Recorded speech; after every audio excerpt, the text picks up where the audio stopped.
At full speed, that's the thing, and it really plays mind games on you because in this situation, you don't want anything wrong on final practice. So while that's going on, here is the last qualifier in this year's 500, the rookie Phil Giebler. We only have 2 rookies in the field, and we should tell you, he's the only car on the track right now, and he's turned a total of 3 laps. Bit of a surprise, you might say. It is a surprise to me, Marty. I thought we'd have a lot of cars out there right now running, but Giebler is out there making laps all by himself. You know, this isn't a bad thing. Nobody around him. He barely made it in the field, and he's in good shape right now. So to me, it's do everything nice and easy, work on your chassis, get it right. And Rusty, the reason for that is don't forget that they have fresh motors in these cars right now. Honda rebuilt all the motors from qualifying. There's fresh motors in there right now. Suspensions, all these cars have been looked over. A lot of new parts in the car. So what they do is they go out there and they do that first run, that leak check. It's almost like getting a new car from the showroom. There's that break-in period, if you will. That's exactly what's going on here right now. They're going to go out there, run a couple of laps, bring the cars in, take the bodywork off, make sure there's no oil leaks anywhere in the car,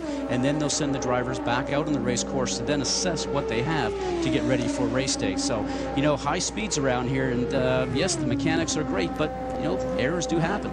And on the right, you see Milka Duno, the other rookie in this year's Indianapolis 500, as she is waiting to go back out onto the track. And Giebler has now turned 5 laps, and he has gotten up into about the 2:15 range. And let's get an update from Jack Arute on Team Penske. What's their plans?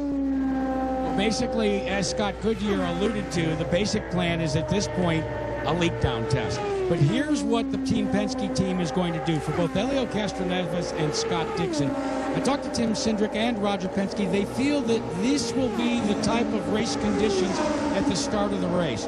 So they are going to try and manage approximately 25 laps during the 60-minute session. They're going to break it up with 2 things in mind. One, make sure after they complete this leak test that they can go out and they can run at full speed without making major adjustments to the chassis. But then watch, fellas, because they'll be doing what we call an out lap and not even getting fully up to speed, making another in lap, because this is the first time the drivers have been allowed to come off of turn 4 onto pit road, and they will practice what they are referring to as abnormal pit stops. What I mean by that is, okay, he's coming in and he's got a flat.